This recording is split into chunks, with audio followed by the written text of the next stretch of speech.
শুভ সকাল সবাইকে। কেমন আছেন সবাই? আশা করছি সবাই ভালো আছেন। আমরা মোটামুটি ভালোই আছি। সকালবেলা উঠে আমি রান্নাবান্না শুরু করেছি। সকালবেলা উঠে রান্নাবান্না শুরু করার আগে অনেক কিছু করে নিয়েছি। যেমন ঘর পরিষ্কার করা, নিজের মেডিসিন নেয়া, হালকা পাতলা অনেক ধরনের কাজ থাকে যেটা ক্যামেরাবন্দি করি না। ব্লগ বানানোটা একটু কঠিন কাজ বুঝেছেন? এত সহজে হয় না। মাঝে, মাঝে বিরক্তও লাগে। আবার এই কথাটা শোনার পর আপনারা অনেকেই বলবেন, "যদি আপনার বিরক্তই লাগে তাহলে করেন কেন?" একদম সত্যি কথা। যদি আমার বিরক্ত লাগে তাহলে করি কেন? একটা চ্যানেল ওঠাতে যে কতটা পরিশ্রম আর কষ্ট করতে হয়, তো সেই ধৈর্য সহকারে একটা চ্যানেল ওঠানোর পর আপনার যখন কাজ করতে, করতে একটা সময় বিরক্তবোধ চলে আসে, তখন না পারবেন আপনি ছাড়তে, না পারবেন আপনি করতে। তো আজকে কি রান্না করব সেটা একটু বলি। সকালবেলা উঠে ডালটা বসিয়ে দিয়েছিলাম, মসুরের ডাল রান্না করব। রান্নাটা হয়েও গেল। একটু পেঁয়াজ দিলাম আর সাথে রাঁধুনি ফোড়ন দিয়ে ডালটা সম্বার দিয়ে দিলাম। এরপর হচ্ছে রান্না করব ডিমের তরকারি। তো ডিমের তরকারি রান্না করার জন্য ১ম এ ডিমটা সেদ্ধ করে নিতে হবে, যেটা আমি আগেই করে ফেলেছি। সেটা আপনাদেরকে দেখালাম না। এখন ডিম সিদ্ধ করা তো আর দেখানোর মতো কিছু নেই। এই কথা শোনার পর আপনারা আবার বললেন, "ডিম সিদ্ধ করা তো দেখানোর মতো কিছু নেই। ডিমের তরকারি রান্না করাটাও দেখানোর মতো কিছু নেই।" কারণ আমরা সবাই পারি। অবশ্যই আপনারা সবাই পারেন কীভাবে ডিম রান্না করতে হয়। কিন্তু যেহেতু অনেকেই আছেন আমার বকবকানি পছন্দ করেন, আমার খুন্তি নাড়া পছন্দ করেন, তাদের জন্য আরকি। তো ডিমটা ১ম এ সেদ্ধ করার পর ভেজে নিয়ে এইখানে আমি যেটা করতেছি আজকে সকালবেলা একটা মজার খাবার খাবো। খাবারের রেসিপিটা এত সহজ যে আপনি যদি একবার জানেন না আপনিও করে ফেলবেন। কিছুই লাগবে না, বাজারে যাবেন, বাজার গিয়ে একটা পাকা কাঁঠাল নিয়ে আসবেন। আনার পর সেটা সুন্দর করে হাত দিয়ে আস্তে একটু যত্ন সহকারে ভেতর থেকে কাঁঠালের রুয়াগুলো বের করবেন। এই কাজটা যদি বা সবাই পারে, যদি না পারেন তাহলে কোনো সমস্যা নেই। আমি দেখাচ্ছি কিভাবে করবেন। এই যে দেখেন হাত দিয়ে বের করে নিলাম। এইভাবে অর্ধেকটা কাঁঠাল আমি সুন্দর করে ভেঙে নেব। তারপর যেটা করব, একটু মিষ্টি কি টক কি মিষ্টি না সেটা তো অবশ্যই আগে আমাকেই চেক করে নিতে হবে। চেক না করলে তো মনে একটা খাবার প্রিপারেশন আছে না? যেমনটা এই ক্ষেত্রে হয়, কাঁঠাল যদি মিষ্টি থাকে ১ম এ খেয়েই মনটা ভালো হয়ে যায়।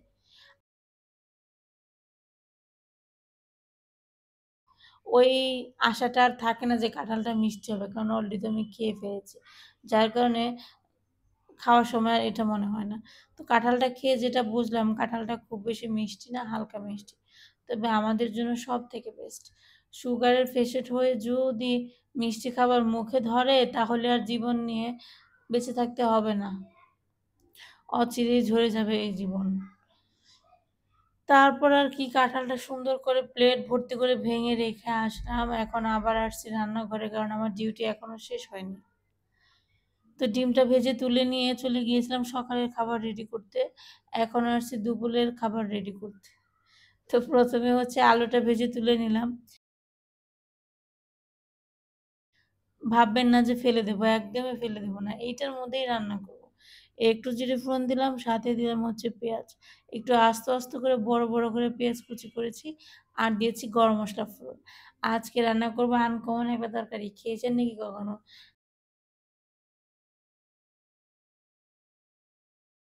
এমন কোনো সবজি নেই যে সবজিটাকে আমি ছেড়ে দেই যে আমি ডিম দিয়ে খাবো না। সব সবজিকেই আমি ডিম দিয়ে খাই। যেমন আজকে খাবো কাঁঠাল দিয়ে, কাঁচা কাঁঠাল দিয়ে ডিমের তরকারি খাবো। খেয়েছেন কখনো? না খেলে অবশ্যই খেয়ে দেখবেন, খুবই মজা। তো এখানে হচ্ছে পেঁয়াজ দেওয়ার পরে একটু মসলা ব্যবহার করেছি। যেহেতু আজকে কাঁচা কাঁঠাল দিয়ে রান্না করব, তাই মসলা তো একটু দিতেই হবে। একটু পেঁয়াজ বাটা, একটু রসুন বাটা, একটু জিরা বাটা, একটু ধনিয়া বাটা দিয়ে সুন্দর মতো মসলাটাকে হলুদ, মরিচ, লবণ দিয়ে কষিয়ে নিতে হবে। কষানো মসলার মধ্যে দিয়ে দিব সেদ্ধ করে রাখা কাঁচা কাঁঠাল। যদিও বা কাঁঠালটা কাঁচা ছিল না, আধা পাকা ছিল, কোনো সমস্যা নেই। কথায় বলে না, নাই মামার চেয়ে কানা মামা ভালো। একবারে কাঁঠাল না খাওয়ার চেয়ে আধা পাকা কাঁঠালও খেয়ে ফেলা যায়। তারপর আর কি মসলার সাথে কাঁঠালটাকে সুন্দর মতো কষিয়ে নিতে হবে। একটু সময় নিয়ে ধৈর্য সহকারে করবেন। রান্নাবান্না অনেকটা ধৈর্যের কাজ। ধৈর্য ধরে যেমন মোবাইলে সিনেমা নাটক দেখতে পারেন, ঠিক তেমনি রান্না করার সময় একটু ধৈর্য ধরে রান্না করবেন। তাহলে দেখবেন রান্নাটা এত মজা হবে না, যে খাবে না তার হাতে আঙুল আর একটাও থাকবে না অবশিষ্ট। তো এখানে আমার কাঁঠালটা কষানো হয়ে গেছে। তারপর আর কি এখানে দিয়ে দিতে হবে পরিমাণ মতো জল। জলে কিন্তু কখনো কমতি রাখবেন না। কেন বলেন তো? আমার মতো বাসাতে দেখবেন আমাদের বাসার মতো বাসাতে দেখবেন কিছু প্রাণী আছে যারা খেতে দেওয়ার সময় একটা জিনিসই বারবার চায়। সেটা কি বলেন তো? আমাকে আরেকটু ঝোল দাও। মানে ঝোল দিতে দেখবেন কড়াই ভরে গেছে, গামলা ভর্তি তরকারি। কিন্তু তাদের ঝোলের চাহিদা শেষ হবে না। একটাই কথা বারবার বলবে, "আমাকে আরেকটু ঝোল দাও।" সেই ব্যক্তিদের মনের চাহিদা পূরণের জন্য অবশ্যই কড়াই ভর্তি করে জল দেবেন। এইদিকে দেখেন ২ টি প্রাণীকে বসিয়ে দিয়েছি খাওয়া-দাওয়া করার জন্য। ওনারা সকালের খাবার খাবে। কিন্তু আমি বেচারা আমি এখনো খেতে পারব না। আমাকে আগে ডিউটি কমপ্লিট করতে হবে, তারপর খেতে বসতে হবে। তো এখানে আজকের সকালের খাবারে ভাবলাম যা আছে তাই দিয়েই চালিয়ে দেই। কে প্রতিদিন বলেন তো ৩ প্রকারের ৪ প্রকারের খানা রেডি করে ছেলেমানুষকে খাওয়ায়। মাঝে এত রাগ হয়। আমি মেয়ে মানুষ হয়েছি তো কি হয়েছে? রান্নাবান্না করার দায়িত্ব কি শুধু আমারই? গরমের মধ্যে থাকার দায়িত্ব কি শুধু আমারই? ভগবানও আমাদের সাথে পক্ষপাতিত্ব করেছে। মেয়েদেরকে নানাভাবে নানা দিক থেকেই কষ্ট দিয়েছে। কেন বলেন তো? চিন্তা করে দেখেন তো এই গরমের মধ্যে আমি বেচারা বাসায় যদি ৫ টা এসি লাগানো থাকে আমাকে রান্নাঘরে এসে সেই গরমের মধ্যে রান্না করতেই হবে। কারণ আমার ওই দিনের অর্ধেকের বেশি টাইম কাটে রান্নাঘরে। তো সেই এসি যদি ৫ টাও লাগানো থাকে না বাসায়, তারপরেও কোনো লাভ হবে না। আমার এই কথাটা শোনার পর এখানে অনেকেই আছেন যাদের ছেলেদের প্রতি একটু ভালোবাসা বেশি অথবা যাদের একটু গায়ে লাগবে তারা এসে চুপ করে তারা এসে আমাকে বলবে, "ছেলেরাও তো কষ্ট করে বাইরে রোদ বৃষ্টিতে হেঁটে বেড়ায়।" সত্যি কথা বলেছেন। কিন্তু এই বাইরে রোদে বৃষ্টিতে হেঁটে বেড়ানো ব্যক্তিটি যখন বাসায় আসে না সে তখন রাজা। পায়ের উপর পা তুলে অর্ডার করতে থাকে। কিন্তু রান্নাঘরে কাজ করা চাকরানী কখনোই বাসার রানী হতে পারে না। সে সারা জীবন চাকরানী থেকে যায়। এখানেই হচ্ছে পার্থক্য, বুঝেছেন? যাই হোক, এখানে আমার মধুর মিষ্টি কথা শুনতে দেখছেন কি সুন্দর রান্নাটা হয়ে গেল। এটা শুধু আমার ব্লগেই সম্ভব। আপনাদের বাস্তব জীবনে কখনোই সম্ভব না। আমার মিষ্টি ভঙ্গি শুনতে যদি আপনারা রান্না শুরু করেন না, দেখবেন যে সেই ০.৫ ঘন্টা থেকে ১ ঘন্টা সময় আপনাদের লেগে যাবে। কিন্তু যদি আমার ব্লগ দেখা শুরু করেন না, দেখবেন যে আমার মিষ্টি কথা শুনতে ১০ থেকে ১৫ মিনিটের মধ্যে সারাদিনের কাজ কমপ্লিট হয়ে যাবে। এটাই হচ্ছে ব্লগের মজা, বুঝেছেন? তো এখানে দেখেন একটু জিরে গুঁড়া দিলাম আর নামিয়ে ফেললাম। কত সহজে রান্নাটা হয়ে গেল। এরকম রান্না করার দিনে ১০ বার রান্না করলেও কোনো প্রবলেম নেই। তো আজকে ১ম রান্না করলাম কাঁচা কাঁঠাল দিয়ে ডিমের তরকারি। জানি না খেতে ঠিক কেমন হবে। আমার মুখে ভাই অনেক রুচি আছে, বুঝেছেন? এত কষ্ট করে গরমে রান্না করার পর যখন দুপুরবেলা পেটে হাউমাউ করে খিদে পায় না, তখন যখন খাবার টেবিলে বসি না, আমার কাছে মনে হয় আমার রান্না পৃথিবীর সবথেকে শ্রেষ্ঠ রান্না। এর চাইতে আর কোনো ভালো রান্না হতেই পারে না। কিন্তু পাশে যে বসে থাকে ওই যে রোদ বৃষ্টিতে ভিজে কাজ করা আসা মানুষটা যখন খাবার টেবিলে এসে বসে, যখন আমার খাবার খেয়ে সে একদমই সন্তুষ্টি না পায় না, তখন নানা ধরনের কথা সে বলতে থাকে।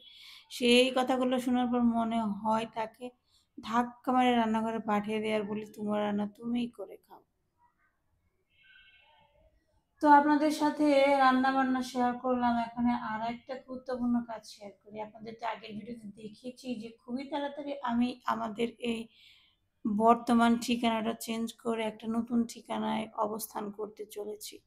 তার জন্য কিছু প্রিপারেশন আমাকে আগে থেকে নিতে হচ্ছে।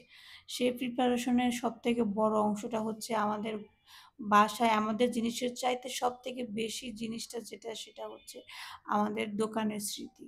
সেই স্মৃতিগুলোকে এখন এক, এক করে মুছে ফেলতে হবে। দেখেন কতগুলো স্মৃতি বের করেছি, বস্তা ভর্তি, ভর্তি স্মৃতি। আর এই স্মৃতিগুলো দেখে আমার ছেলেমেয়ে মনে করতেছে যে, "ইস! পাইছি আজকে সুযোগ। যা পাবো হাতে নাতে একদম তুলে নিয়ে দৌড় মারবো।" কিন্তু জানি না সেটা করতে পারবে কিনা। তবে বস্তা ভর্তি করা জিনিস যখন বের করি না আলমারি থেকে, তখন ওরা মনে করে সব বোধহয় আমাদের খেলনা। কিন্তু বাস্তবে সেটা হয় না। যাই হোক, অবশেষে কিছু খেলনা পাওয়া গেছে যেটা দেখে ঈশান বিশ্বাস তো ভীষণ খুশি। তো দেখতেই পাচ্ছেন যে এই রুমের অবস্থা ঠিক কি? আমাদের জীবনের অবস্থা বর্তমানে এরকমই আছে। সবকিছুই ব্যাগ ভর্তি করে রেখেছি। জীবনের ভালো অংশ, খারাপ অংশ, এমনকি জীবনের সাকসেস এবং নিরাশা সবকিছুই ব্যাগ ভর্তি করে রেখেছি। যখন একটা নতুন অবস্থান খুঁজে পাবো সেইখানে ব্যাগ খুলে সব আবার রাখবো আগের মতো। এই যে দেখেন প্রচুর পরিমাণে বই খাতা এখানে আপনারা খুঁজে পাবেন। কিন্তু এগুলা জানি না কেউ ব্যবহার করতে পারবে কিনা। অনেকে আমাকে পরামর্শ দিয়েছিলেন যে আমাদেরকে অনলাইনে বিজনেস তৈরি করা উচিত বা স্টার্ট করা উচিত, যাতে আমরা এইগুলো বিক্রি করতে পারি। আমার ঠিক জানা মতো এইগুলো যদি আমরা অনলাইনে সেল করতে যাই তাহলে জানি না বিক্রি হবে কিনা। কারণ এগুলো অনেক পুরনো, দাগ-টাগ পড়ে গেছে এবং এইগুলো যদি বিক্রি করতে যাই অনেক বেশি দামে বিক্রি করতে হবে। যার কারণে যে এই জিনিসটা কিনবে তার কাছে পাঠানোর জন্য যে ডেলিভারি চার্জটা আমাকে দিতে হবে তার চাইতে খুবই সামান্য পরিমাণে হয়তো এগুলার দাম হবে। তো সেই দামের তুলনায় যদি ডেলিভারি চার্জটা বেশি হয়ে যায় তাহলে সেই জিনিস পাঠানোর কোনো মানেই হয় না। তারপর আর কি তারপর আমরা সবাই মিলে সিদ্ধান্ত নিয়েছি অনেক ভেবেচিন্তে এই জিনিসগুলো আ দায়িত্ব দেয়া হবে আমার ছেলে এবং মেয়ের ঘাড়ে। যারা কিনা ৬ মাসের মধ্যে এই সমস্ত খাতা, কলম, পেন্সিল দেখবেন ব্যবহার করে একদম ফুরিয়ে ফেলেছে। কারণ হচ্ছে আমার ছেলে আর মেয়ে হচ্ছে এত বেশি ট্যালেন্টেড ছেলে-মেয়ে, যাদেরকে যদি এক দোকানের খাতা কলম দেয়া হয় তুমি ১ মাসের মধ্যে শেষ করবে। সে দেখবেন ১৫ দিনের মধ্যে শেষ করে আপনাকে খতম করে দেবে। এই হচ্ছে আমার ছেলে-মেয়ে। ভালো থাকবেন সবাই। ধন্যবাদ।